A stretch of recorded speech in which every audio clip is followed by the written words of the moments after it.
Picture this: a flickering torch casts dancing shadows across rough stone walls.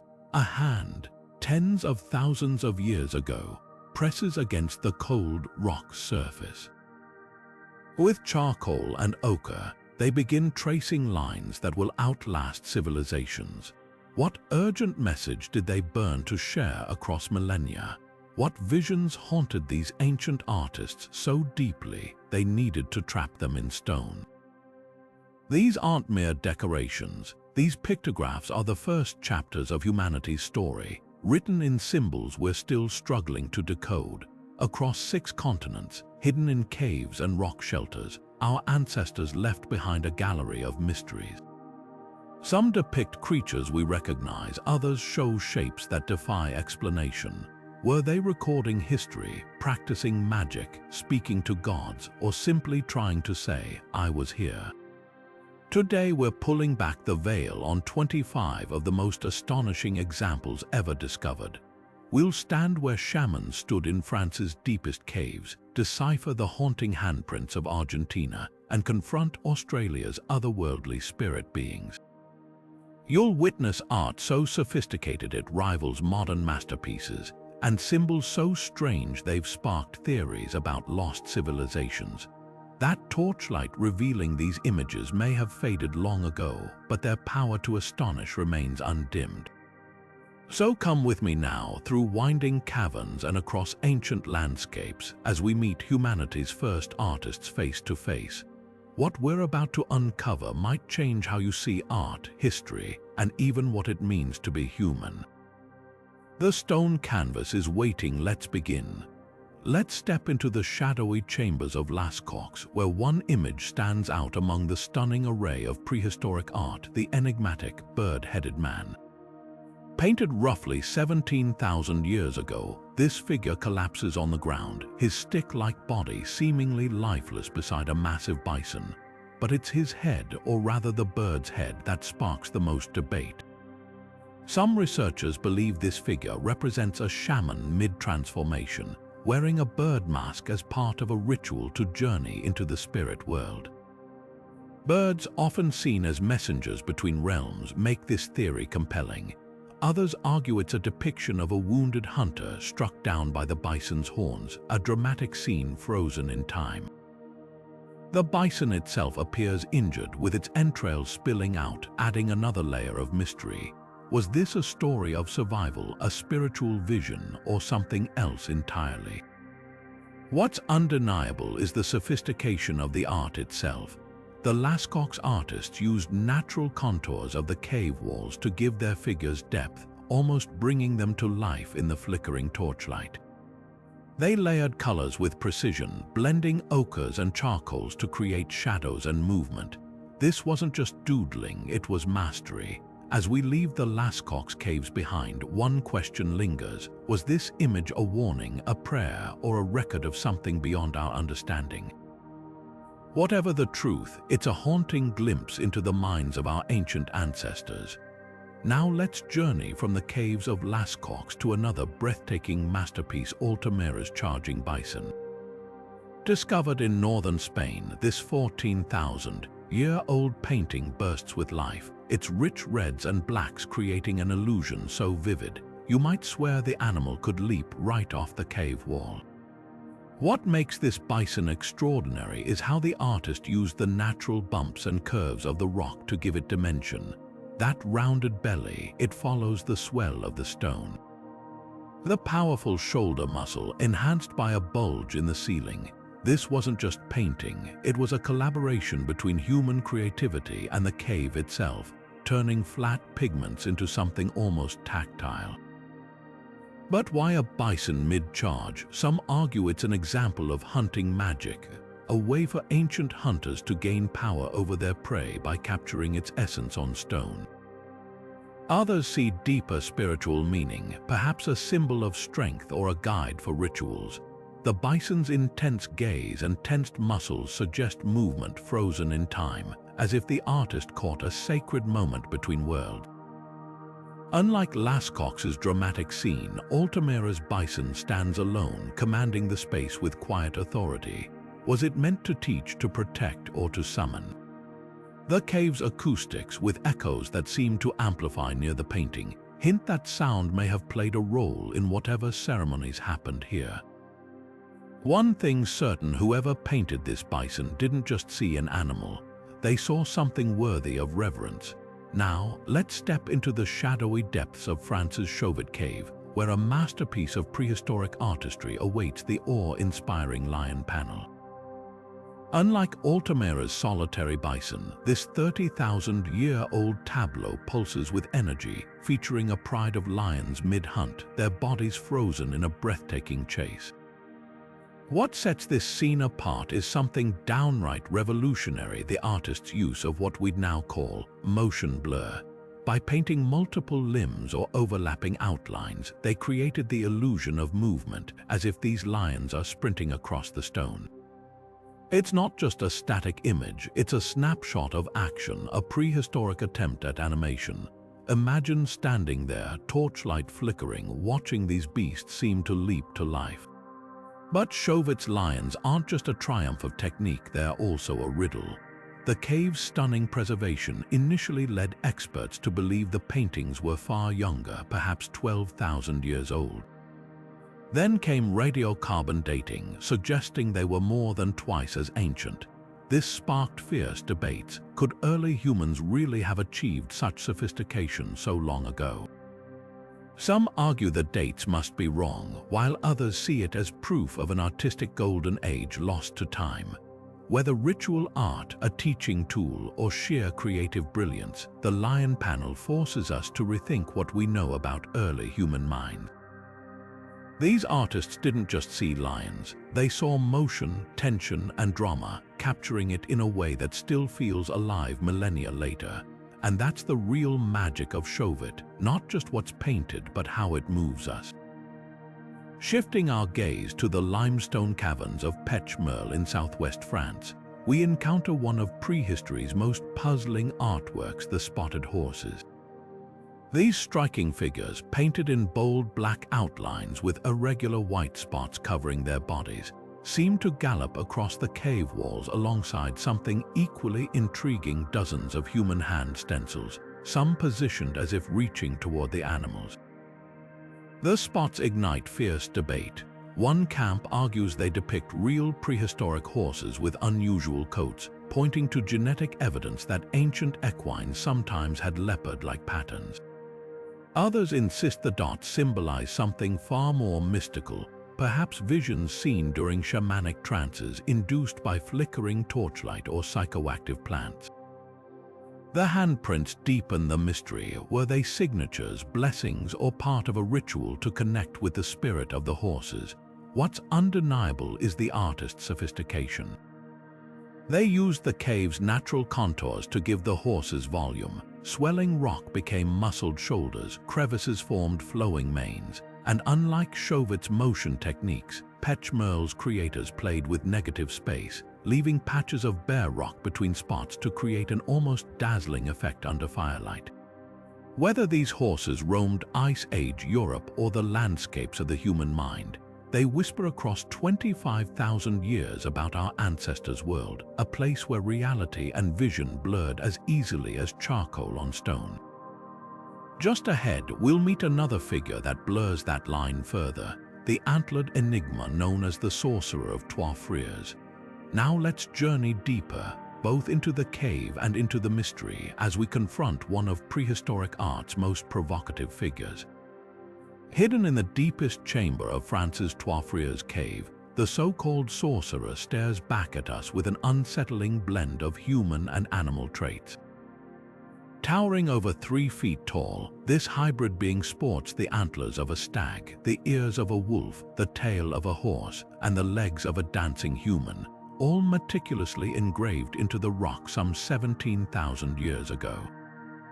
What exactly were our ancestors depicting here? Some scholars argue this is a shaman caught mid-ritual, his antlers symbolizing a trance-induced transformation, his dancing pose reflecting the ecstatic movements of spiritual ceremonies. Others propose he's a deity, a master of animals worshipped by Ice Age hunters. Then there's the Therianthrope theory that this figure represents an ancient belief in shapeshifters, beings who could cross the boundary between human and beast. The location speaks volumes. Placed at the cave's most inaccessible point, a chamber requiring crawling through narrow passages, the sorcerer wasn't meant for casual viewing. This was a space for initiation, for encounters with the sacred. The artists even used the rock's natural cracks to make the figure seem to emerge from the walls themselves, as if the cave were birthing this supernatural being into existence. Whether god, shaman, or symbolic guardian, the sorcerer's power hasn't faded. Modern visitors report an uncanny sensation of being watched, those etched eyes still holding secrets we've yet to decipher. And just when you think prehistoric art can't get more mysterious, wait until you see what awaits us next in the vibrant dancing figures of India's Bhimbetka shelters. Leaving behind the shadowed chambers of European caves, we now travel to the sun-baked cliffs of central India, where an entirely different kind of prehistoric masterpiece comes alive. At Bhimbetka, over 700 rock shelters burst with vibrant red figures frozen in motion, some dancing, some hunting, others seemingly lost in ecstatic ritual. These aren't isolated snapshots, but a sprawling visual chronicle spanning an astonishing 30,000 years, making Bhimbetka one of the longest continuously occupied art sites on Earth. The dancing figures steal the spotlight. Groups of stylized humans, their bodies arched in dynamic poses, swirl across the rock faces in unison. Unlike the solitary animals of European caves, these scenes pulse with communal energy. Archaeologists note how the dancers' exaggerated hips and raised arms mirror movements still performed in tribal ceremonies today, hinting at a cultural thread stretching back to the Ice Age. Some researchers believe these could depict early fertility rites, with the rhythmic motions symbolizing life's cyclical renewal. Others point to the frequent presence of pregnant women and paired male-female figures, suggesting celebrations of creation or even prehistoric dating scenes. What makes Bhimbetka extraordinary isn't just the art's age, but its endurance. The same shelters were repainted across millennia by generations who added new layers without erasing the old. Early stick figures give way to elaborate battle scenes, then to domesticated animals, a visual timeline of human evolution. The red pigment derived from iron-rich hematite somehow defied monsoons and scorching heat, preserving stories older than the pyramids. Yet mysteries linger. Why did these artists favor human activity over the animal dominance seen elsewhere? Were the dances spiritual trances, social gatherings, or both? And how did this tradition persist uninterrupted while other art centers vanished? As we ponder these questions, the Bhimbetka dancers seem to sway just beyond our understanding, a reminder that some rhythms of the ancient world still echo in places we've yet to fully hear. And speaking of echoes, our next stop takes us to Australia, where the elongated Bradshaw figures whisper their own enigmatic tale. Crossing from India's ancient dance floors to the rugged landscapes of Australia's Kimberley region, we encounter something entirely different: the enigmatic Bradshaw figures. These mysterious, elongated forms seem to defy time, painted in deep mulberry hues that stand out against the sun-bleached cliffs. Unlike the communal scenes of Bhimbetka, the Bradshaw figures appear solitary, almost otherworldly, with their slender limbs and elaborate, tassel-like adornments that some describe as clothing or even ritualistic garb. What immediately catches the eye are their unusual details: graceful, almost floating poses, intricate headdresses, and what look like accessories dangling from their arms and waist. Some researchers argue these could represent a sophisticated lost culture, one with a distinct artistic tradition that predates the Aboriginal communities we know today. Others see them as depictions of ancestral beings or spirit figures, frozen in mid-movement as if caught between worlds. The debate deepens when we consider how these figures were created. The precision of their flowing lines, often no thicker than a hair, suggests the use of delicate brushes possibly made from feathers or plant fibers. And then there's their secrecy. Many Bradshaw paintings are tucked away in remote overhangs, almost as if they were meant to be hidden or reserved for initiates. But perhaps the most haunting question is their connection to the present. Local Aboriginal groups refer to them as Gwion Gwion, linking them to the Dreamtime, Australia's ancient creation era. Some elders view them as sacred ancestors, while others see them as separate from their own cultural lineage. This tension between lost history and living tradition makes the Bradshaw figures one of prehistory's most tantalizing puzzles. As we leave these elegant shadows behind, our journey takes us to a site where hands, not figures, tell the next chapter of humanity's story. Now, shifting our gaze from Australia's enigmatic figures to the windswept canyons of Patagonia, we arrive at Argentina's breathtaking Cueva de los Monos, the Cave of Hands. This remarkable site stretches across the rock faces with hundreds of stenciled hands, each one a ghostly echo of a person who lived here over 9,000 years ago. The effect is mesmerizing, as if the walls themselves are reaching out to us from deep within prehistory. What makes these handprints so intriguing isn't just their sheer number, but the details. Many hands are missing finger joints, a feature that has sparked endless debate. Some researchers suggest these were deliberate mutilations, possibly part of initiation rites or mourning practices. Others propose a more practical explanation, that fingers were simply folded during the stenciling process. Either way, each incomplete silhouette adds another layer of mystery to this ancient gallery. Then there's the question of color. The hands appear in vivid shades of red, black, white, and ochre, often overlapping in chaotic yet deliberate patterns. This isn't random artistry. The hues may mark different time periods, social groups, or even ritual purposes. The red hands, for instance, could symbolize life or blood, while black might represent the unknown or the sacred. Some layers show hands of all colors together, as if multiple generations returned to this same canvas across centuries. But the most haunting detail: many of these hands belong to adolescents. Were they leaving their mark as part of a coming-of-age ceremony? Or were these prints a communal act, a way to bond with both the living and the ancestors who came before? The cave offers no easy answers, only the silent testimony of palms pressed against stone, a frozen moment of connection across time. As we step back from these ancient handprints, our journey leads us next to a very different scene, one where art and survival collide in the image of a wounded beast. Now let's step into the shadowy chambers of France's Niox cave, where one striking image stops us in our tracks: the wounded bison.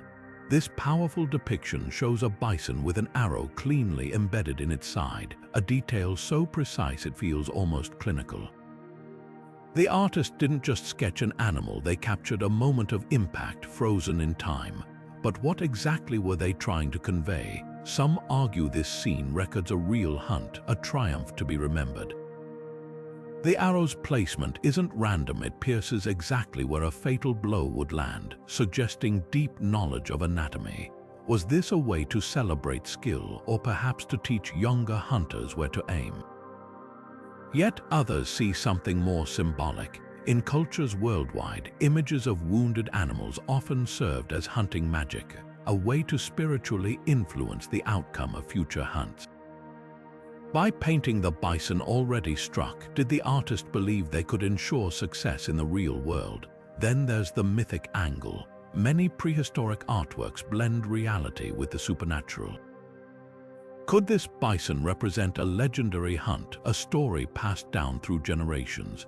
Its isolation on the cave wall, away from other scenes, adds weight to this idea. Unlike the overlapping handprints of Cueva de los Monos, this bison stands alone, as if demanding undivided attention. What's undeniable is the artistry. The careful lines, the shading that gives the bison volume. It's a masterclass in prehistoric technique. Even the arrow seems to vibrate with tension, as if the artist wanted us to feel the impact. Whether it's a record, a ritual, or a relic of myth, this image bridges the gap between survival and symbolism. As we move deeper into the caves, another mystery awaits, one that stretches beyond Earth itself. Leaving behind the hunting scenes of Europe, our journey takes a dramatic turn south to the sun-baked cliffs of Algeria's Tassili and Niger. Here, amidst towering rock formations that resemble a lunar landscape, we encounter one of prehistory's most baffling figures, the so-called Great Martian God. Towering over 18 feet tall, this bizarre painting depicts a round-headed being with enormous, almond-shaped eyes and what appears to be some kind of suit or strange attire. It's no wonder this image has sparked wild theories about ancient astronauts, but let's peel back the layers to uncover more grounded explanations. First, consider the shamanic interpretation. Many indigenous cultures worldwide depict ritual figures with exaggerated features to represent altered states of consciousness. Could this Martian be a shaman wearing an elaborate ceremonial mask, perhaps covered in animal skins or ritual adornments? The Sahara was far wetter when this art was created, around 6,000 to 8,000 years ago, supporting vibrant communities with rich spiritual traditions. The figure's outstretched arms might symbolize a trance dance or invocation, a bridge between worlds. Then there's the environmental context. Tassili's artists lived during the Sahara's transformation from grassland to desert, a cataclysmic shift that would have upended their world. Some scholars suggest the figure's otherworldly appearance reflects this upheaval, perhaps a deity representing drought or celestial forces blamed for the changing climate. Those haunting eyes might symbolize vigilance or despair in the face of ecological collapse. Of course, we can't ignore the extraterrestrial theories. The resemblance to modern, grey alien descriptions is uncanny, fueling speculation about ancient contact. But before we jump to interstellar conclusions, remember that humans have always imagined beings beyond our experience. Without written records, we're left to wonder, was this a misunderstood shaman, a weather god, or something even the artists themselves struggled to explain?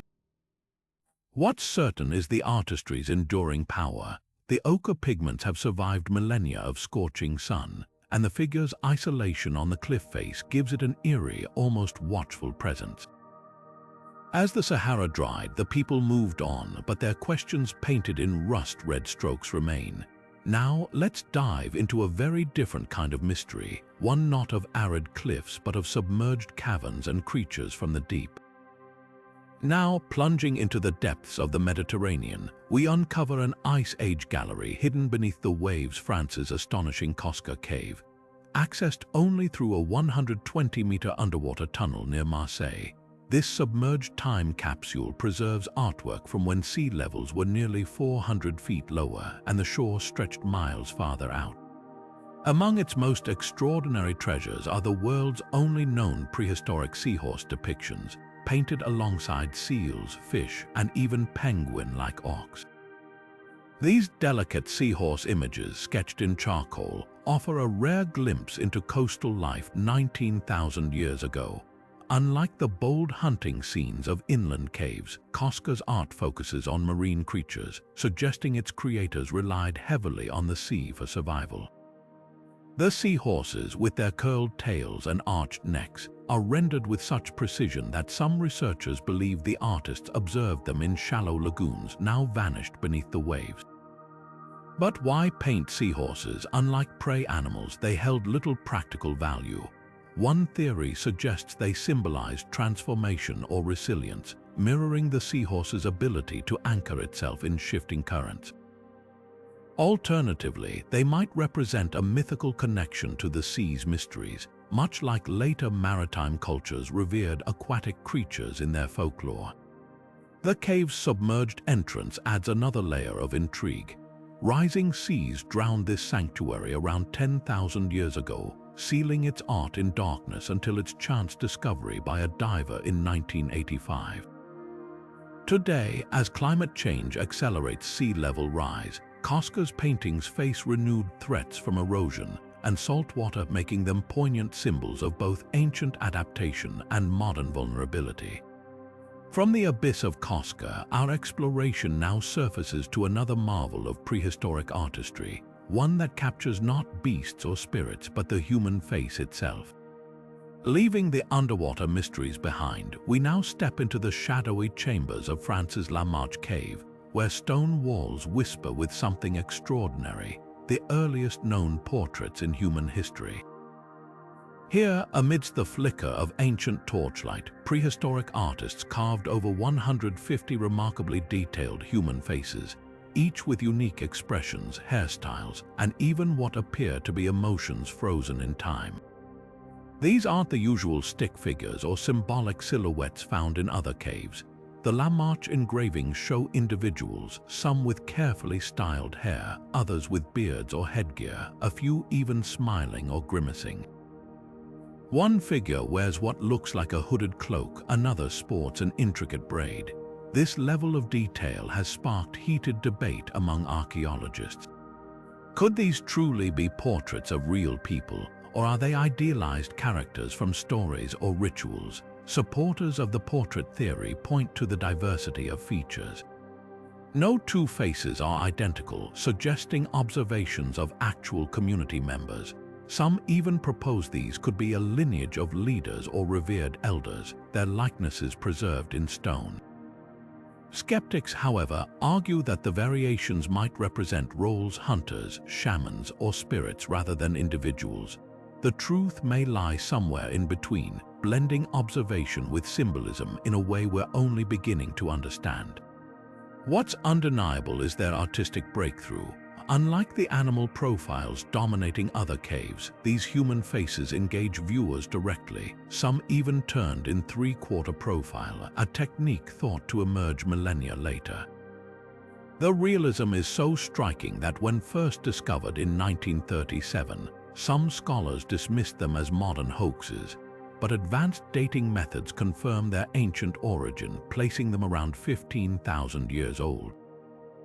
As we study these silent faces, they seem to bridge millennia, reminding us that the urge to capture human essence, our expressions, our identities, is as old as art itself. And with that, our journey takes us next to a very different gallery, one where human figures stretch toward the supernatural. Crossing continents and millennia, we now find ourselves in the scorching desert of Texas, where the lower Pecos Canyonlands guard one of North America's most puzzling prehistoric artworks. Here, on a towering limestone cliff, the so-called White Shaman mural stretches over 20 feet wide, its central figure gleaming in pale pigment against the rust-colored rock. Painted roughly 4,000 years ago, this enigmatic scene features a ghostly white humanoid with arms outstretched as if mid-ritual, surrounded by a kaleidoscope of abstract symbols and smaller figures. The White Shaman's identity has sparked fierce debate. Some researchers argue this figure represents a shaman mid-vision, possibly induced by peyote, a hallucinogenic cactus native to the region. Traces of peyote use have been found in nearby archaeological sites, and the mural's swirling patterns mirror psychedelic visual experiences. Could this be a snapshot of a spiritual journey, painted to share divine revelations with the community? Others interpret the scene through mythology. The outstretched arms might depict a creator deity splitting the cosmos into realms, a theme found in later Native American oral traditions. The surrounding symbols, zigzags, dots, and parallel lines, could map celestial events or seasonal cycles, turning the cliff face into an ancient astronomical ledger. Then there's the color. The figure's stark white pigment, rare in rock art, might symbolize death, ancestors, or even a celestial being. Some note its resemblance to Mesoamerican deities like Quetzalcoatl, hinting at cross-cultural connections long before written history. What's undeniable is the mural's enduring power. Unlike the hidden cave art of Europe, this was painted in open air, meant to be seen. Was it a teaching tool, a territorial marker, or a portal to the spirit world? As the desert winds whisper past these vivid pigments, the White Shaman keeps its secrets, but not for lack of trying to tell them. Next, we'll encounter figures of a different kind, where art and weather collide in Australia's ancient skies.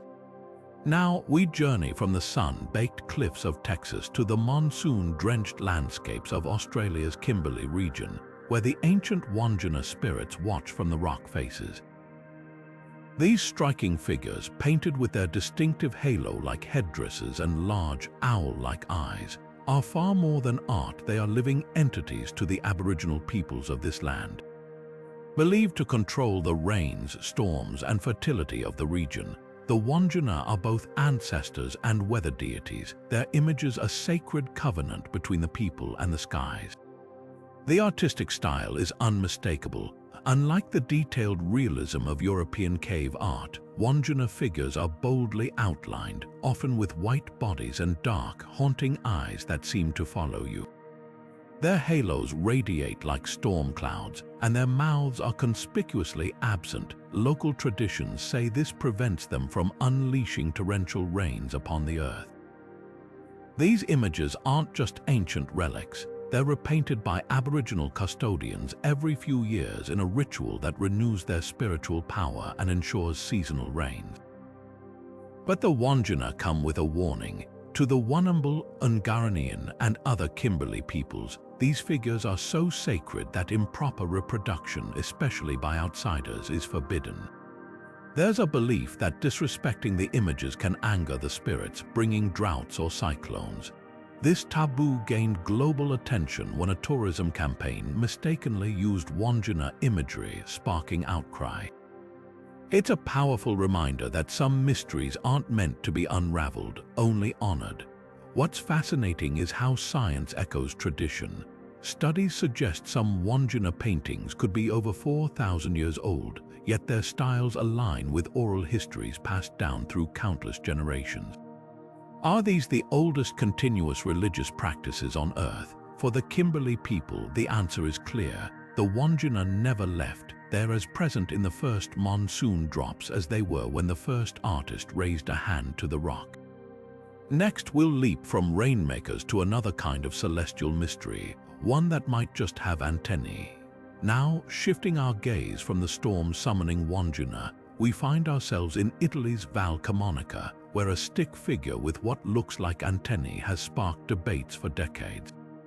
This peculiar pictograph, known as the Spaceman, stands out among the thousands of rock carvings in the valley. With its raised, branch-like arms and circular head, it's easy to see why some have linked it to modern depictions of extraterrestrials. But is this ancient artist's work really a nod to visitors from another world, or is there a more earthly explanation? One compelling theory ties the figure to shamanic rituals. Anthropologists suggest the antennae could represent ceremonial headdresses or ritual objects used by spiritual leaders to communicate with the spirit world.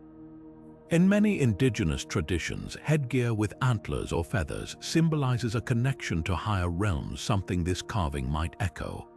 The figure's pose, with arms raised skyward, also mirrors gestures found in ancient rituals worldwide, possibly signaling prayer or trance states. On the other hand, astronomers point to the Val Camonica region's long history of sky observation. Could those raised lines actually depict rays from a celestial body like the sun or a comet? Some researchers note similarities between the spaceman and other prehistoric symbols representing cosmic events. The valley's carvings include clear solar motifs, so an astronomical interpretation isn't far-fetched. What if this alien is really a shaman capturing the awe of a meteor shower or eclipse? What's undeniable is how this ancient figure resonates today. Its uncanny resemblance to mid-century sci-fi aliens has made it a favorite among enthusiasts of ancient astronaut theories. But rather than proof of extraterrestrial contact, it might instead reveal something just as fascinating: how humans across time have used similar symbols to grapple with the unknown. Whether communicating with spirits or charting the heavens, the spaceman reminds us that curiosity about what lies beyond is a timeless part of being human. Next, we'll step into the Neolithic world of Çatalhöyük, where bulls and goddesses whisper secrets of early agriculture. Leaving behind the speculative allure of the spaceman, we now journey to one of humanity's first great settlements, Çatalhöyük in Turkey. Here, towering above the ruins of this 9,000-year-old city, a striking wall painting captures our attention. A massive goddess flanked by bulls, her arms outstretched like the horns themselves. This vivid artwork, discovered in what's believed to be a shrine, offers a tantalizing glimpse into the spiritual world of early farmers. The goddess's imposing presence suggests she wasn't just a decorative figure but a central force in Çatalhöyük's belief system. Scholars argue she embodies fertility and abundance, concepts vital to a community transitioning from hunting to farming. The bulls surrounding her aren't mere companions, they're symbols of raw power and virility, possibly representing the wild forces of nature these early agriculturists sought to appease. Their curved horns mirror the goddess's posture, creating a visual harmony that might signify unity between humanity and the natural world. What makes this pictograph even more intriguing is its potential connection to matriarchal traditions. Unlike later male-dominated pantheons, Çatalhöyük's art overwhelmingly features women-seated goddesses, birth scenes, and figurines with exaggerated feminine traits. Some researchers propose this reflects a society where women held spiritual or social authority, their roles intertwined with the life-giving cycles of crops and livestock. The absence of fortifications or weaponry in the city's ruins lends weight to theories of a peaceful, egalitarian culture revolving around maternal symbols. Yet debates persist. Could the goddess actually represent a collective ancestor or a mythic guardian of the harvest? The painting's location, near grain stores and ritual spaces, hints at its practical role in ensuring agricultural success. For a people dependent on the land, such imagery might have served as both prayer and insurance against famine. As we peel back the layers of Çatalhöyük's mysteries, one truth emerges: this art isn't just decoration. It's a window into humanity's first attempts to make sense of survival, power, and the sacred. Next, we'll encounter a figure that blurs the line between human and beast, the enigmatic werewolf of Fontanet. Now, stepping from the divine feminine into the realm of the uncanny, we find ourselves face to face with a figure that seems to straddle two worlds, France's enigmatic werewolf of Fontanet. Discovered deep within a cave in the Ariege region, this haunting image depicts a being with the unmistakable body of a human but the head and limbs of a wolf, frozen mid-motion as if caught between forms. The first question that leaps to mind is obvious. Are we looking at early evidence of werewolf mythology? Some researchers argue this could be one of humanity's oldest depictions of lycanthropy, the belief in shape-shifting humans predating written legends by thousands of years. In cultures worldwide, wolf transformations often symbolize the blurring of civilization and wilderness, a theme that would resonate with early societies balancing village life with the untamed wild.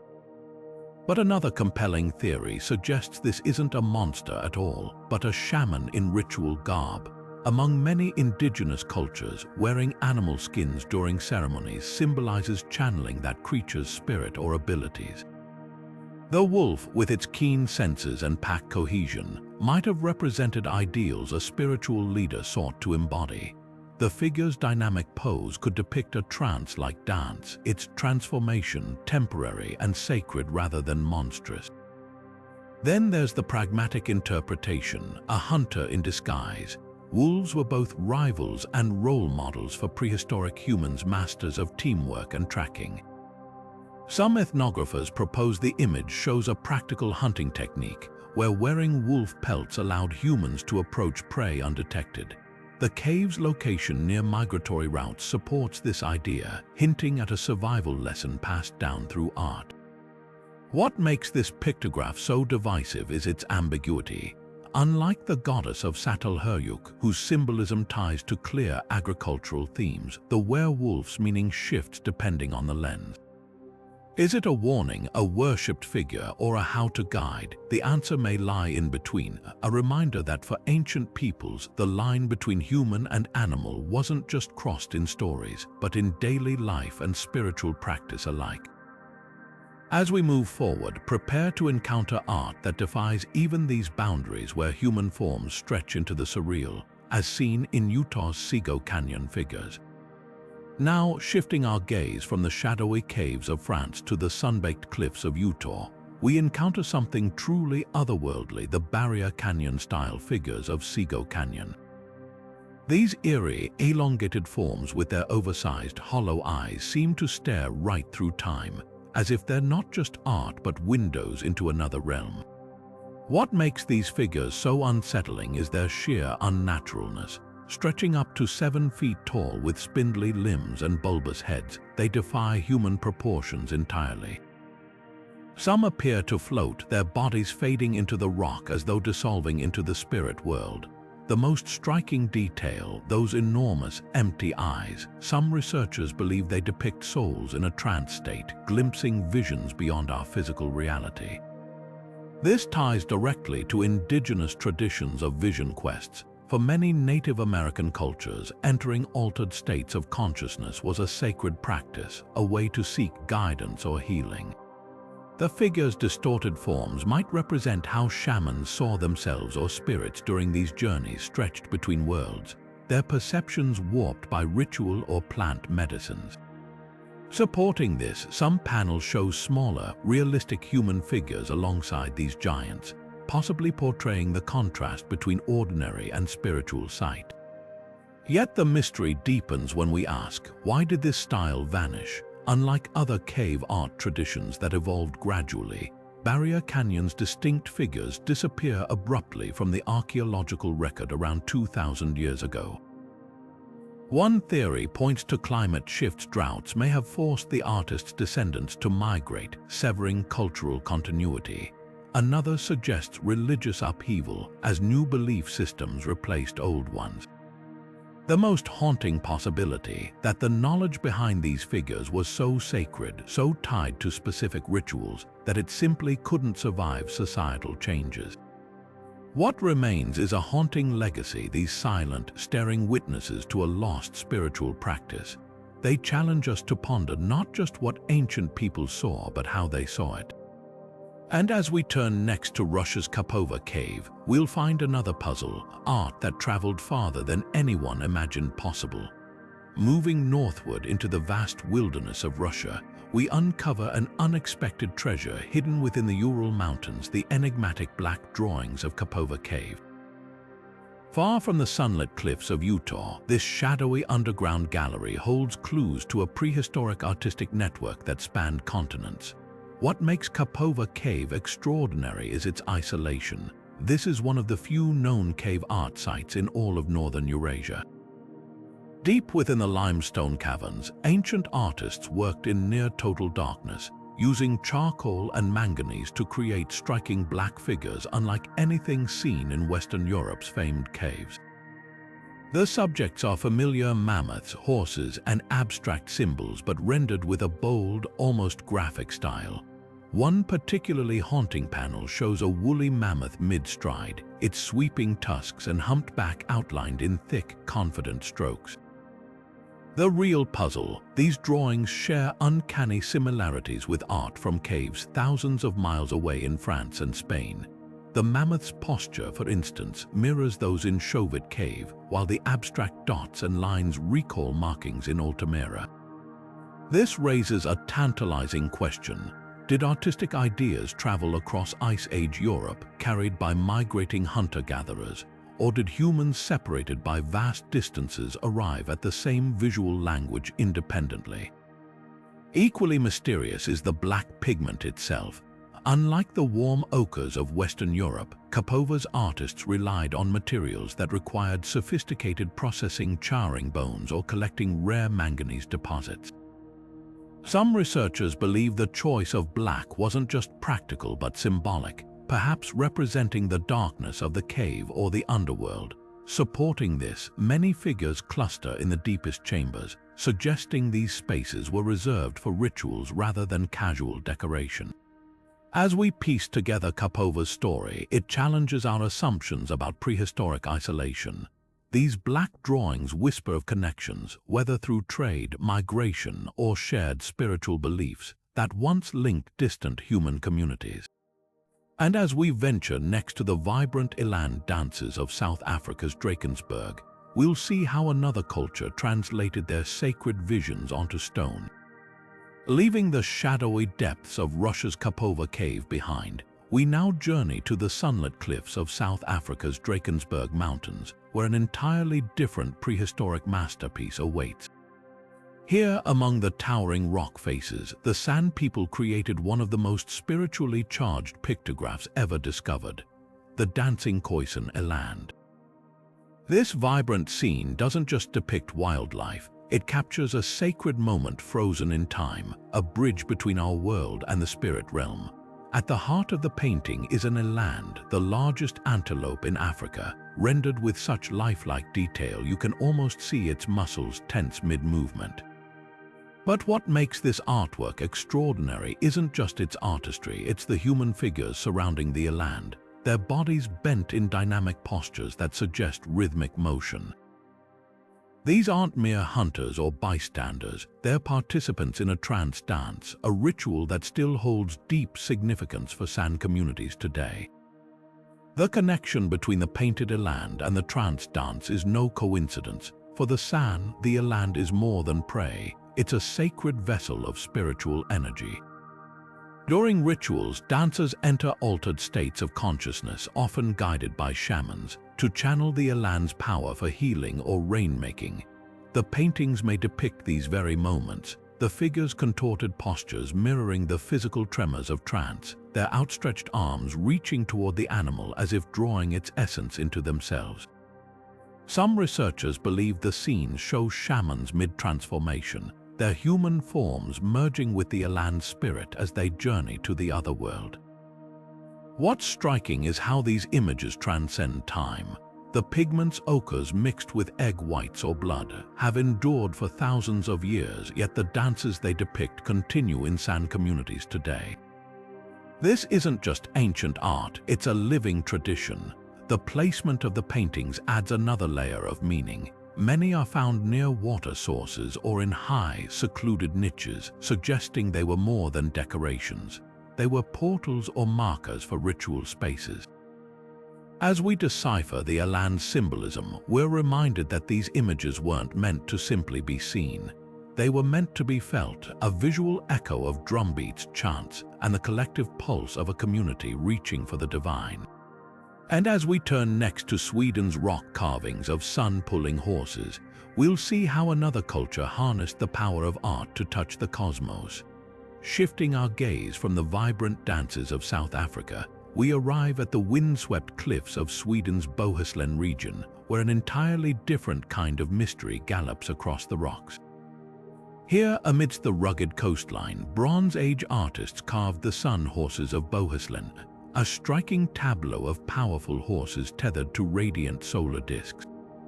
These aren't just animals, they're celestial steeds, frozen mid-charge as they pull the sun across the sky. The carvings are deceptively simple at first glance. The horses' bodies are streamlined, their legs etched with rhythmic precision to suggest motion. But what captivates researchers is the recurring motif of the sun disk, often placed just ahead of the horses as if they're chasing or towing it. This imagery isn't random. During the Nordic Bronze Age, the sun was more than a light source. It was a deity, a life-giver, and a symbol of cyclical renewal. The horses, with their raw strength and vitality, likely represented the divine force needed to keep the cosmic order in motion. Some scholars argue these scenes depict literal myth stories of sun gods like Sol riding chariots drawn by horses, a theme echoed in later Norse mythology. Others see a practical connection to the era's technological leaps. The Bronze Age saw the rise of chariots, and the carving's composition mirrors how horses were harnessed for these vehicles. Could the artists have been blending spiritual awe with admiration for human innovation? The answer may lie in the details. Many horses are shown with ornate bridles or decorative trappings, hinting at their dual role as both sacred symbols and status symbols for elite warriors. What's equally fascinating is the setting. These carvings cluster near waterways and trade routes, suggesting they weren't just shrines but also landmarks, a way to claim territory under the sun's watchful gaze. And while the original rituals held here are lost to time, their legacy isn't. The same sun-horse motif appears on later artifacts, from ceremonial helmets to shield decorations, proving how deeply this imagery was woven into Nordic identity. As we ponder these solar steeds, we're reminded that art wasn't just decoration, it was a dialogue with the cosmos. And as our journey continues, we'll uncover how another ancient culture turned to the stars for inspiration, carving serpents into the earth to mirror the heavens above. Now, let's journey from the sunlit cliffs of Sweden to the lush valleys of ancient Ohio, where the earth itself coils into the shape of a serpent.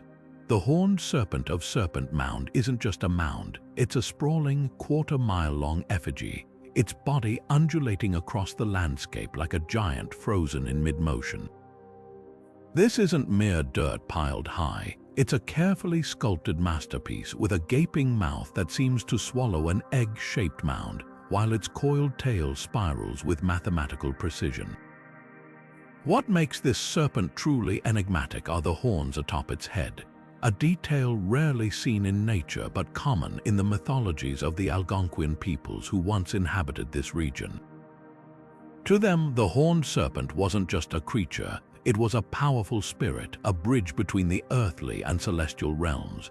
Some researchers believe the effigy might depict a specific celestial event, like the appearance of Halley's Comet in 1066, its fiery tail mirroring the serpent's sinuous form. Others argue the mound aligns with astronomical phenomena, its curves pointing to solstice sunrises or lunar standstills, turning the entire landscape into a cosmic calendar. Then there's the rock art nearby, petroglyphs of serpents and spirals etched into stone, echoing the mound's symbolism. Were these carvings prayers, warnings, or star maps? The Algonquian tradition speaks of the serpent as a harbinger of transformation, a creature linked to both creation and destruction. Could the mound have been a site of initiation rituals where the serpent's path guided seekers through spiritual rebirth? Or was it a territorial marker declaring dominion over the land under the serpent's watch? The debate continues, but one thing is clear: this serpent wasn't built in isolation. Similar effigies appear across the Americas, from the Great Lakes to the Mississippi, suggesting a shared cultural language of earth and sky. And as we'll soon see, this fascination with blending art and astronomy wasn't unique to Ohio. It was a global phenomenon etched in stone from the Urals to the Outback. Moving from the cosmic serpent of Ohio, we now step into the shadowy recesses of Abri-Castanet in France, where the walls whisper secrets from 37,000 years ago. These aren't just the oldest known cave engravings in Europe, they're a window into the minds of our earliest ancestors, etched with a rawness that feels startlingly human. What grabs attention here are the vulva symbols repeated across the limestone ceiling like a silent chorus. These aren't crude scratches but deliberate, fluid carvings, some framed with arching lines that suggest a body, others isolated like sacred glyphs. To modern eyes, they might seem provocative, but to the Aurignacian people who made them, they likely held layers of meaning: fertility, creation, perhaps even a map of the life cycle itself. What's revolutionary about these engravings isn't just their age, but what they reveal about early human cognition. Unlike later cave art focused on animals, these symbols are abstract, a leap from depicting what the eye sees to representing what the mind understands. They hint at a shared symbolic language, one that might have connected communities across distances. Were they part of initiation rites, territorial markers, or prayers to a generative force? The precision suggests they mattered deeply, a testament to humanity's oldest preoccupations. Interestingly, similar symbols appear across prehistoric Europe, from the Dordogne to Germany, as if this visual vocabulary spanned the continent. Some researchers argue these carvings reflect a shift in how early humans related to the natural world, not just as hunters but as storytellers, weaving meaning into stone. Others see them as evidence of ritual spaces where the act of carving was as sacred as the symbol itself. As the torchlight flickers over these grooves, one thing is undeniable. 37 millennia ago, someone stood here and thought, this matters enough to last. And against all odds, it has. Now, let's turn to another ancient canvas, one where chalk and legend collide in the hills of England. Leaving behind the ancient carvings of a Castanet, our journey now takes us to the rolling hills of Dorset, England, where a colossal figure carved into the chalk landscape has baffled historians for centuries.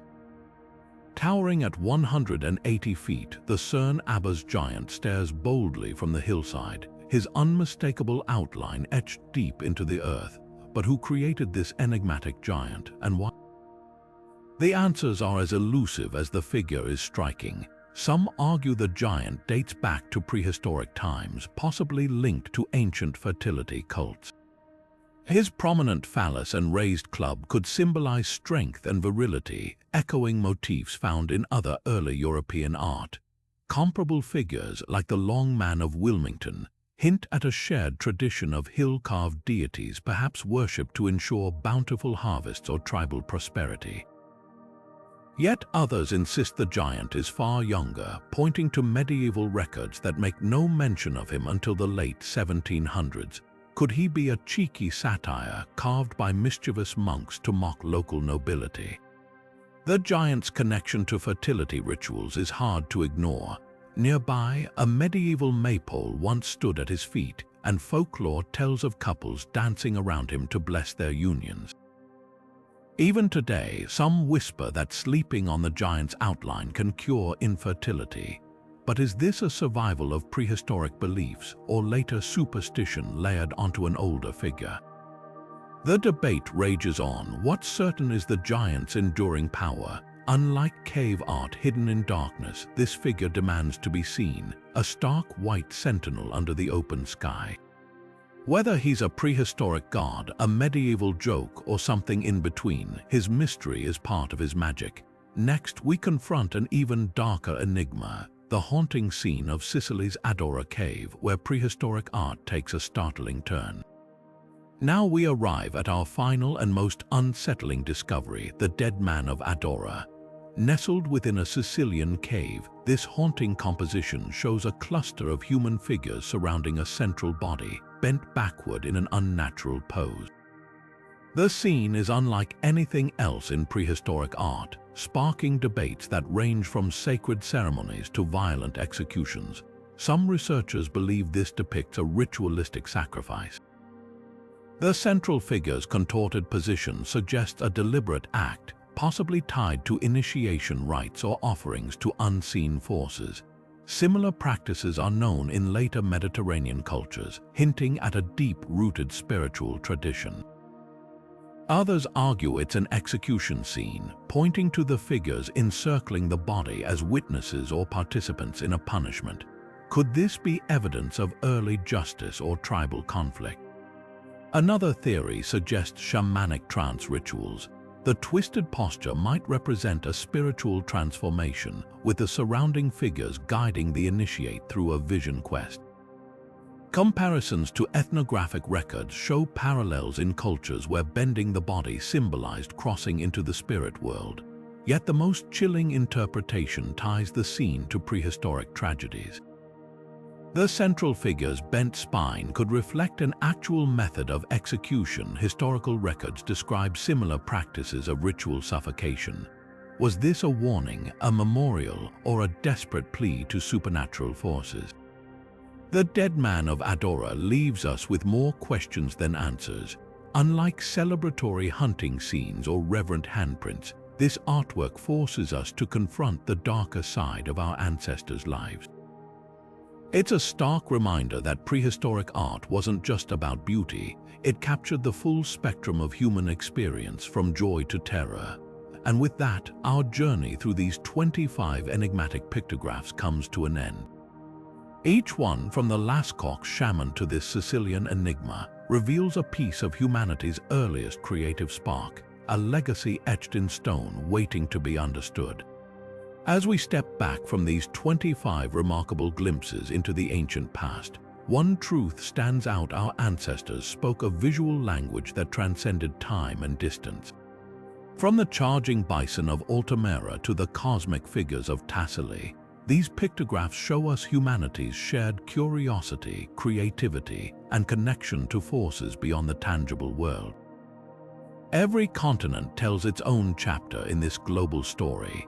Europe's torchlit caverns reveal intricate hunting rituals, while Africa's sun-baked cliffs preserve trance-induced visions. Australia's Wandjina whisper of monsoons and myth, and the America's sprawling murals capture the rhythm of celestial cycles. Yet despite these differences, a common thread emerges: the human need to make meaning, to leave a mark, to say, "We were here." What's most striking isn't just the artistry, but the intellect behind it. These images weren't doodles, they were deliberate. The Chauvet lion's motion blur, the Pech Merle horse's precise spots, the Cosca cave's marine life, all suggest observation, memory, and symbolic thinking. Our ancestors didn't just survive, they analyzed, wondered, and created.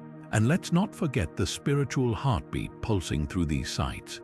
Whether it's the Shaman of Trois-Frères communing with animal spirits, or the White Shaman mural echoing with peyote visions, these artworks were portals to the sacred. They remind us that spirituality isn't a modern invention, it's as old as humanity itself. So where do we go from here? These fragile masterpieces face threats from climate change, vandalism, and even well-meaning visitors whose breath alters cave chemistry. If you're inspired by these enigmatic images, consider supporting organizations that protect them, like the Bradshaw Foundation or UNESCO World Heritage efforts. Better yet, visit them responsibly. Stand in the quiet darkness of Lascaux's replica cave, or gaze up at Bhimbetka's dancing figures and feel the echo of that ancient creative spark. Before you go, hit that subscribe button to join us as we unravel more mysteries of the past. Ring the notification bell so you never miss a journey into history's hidden corners. And in the comments, tell us which of these pictographs spoke to you the most. Was it the solemn hands of Argentina, the cosmic god of Tassili, or something else? These caves aren't just time capsules, they're mirrors. In their flickering torchlight, we see our own ceaseless drive to create, to question, and to belong to something greater. Thanks for exploring these 25 windows into the human soul. Until next time, keep wondering.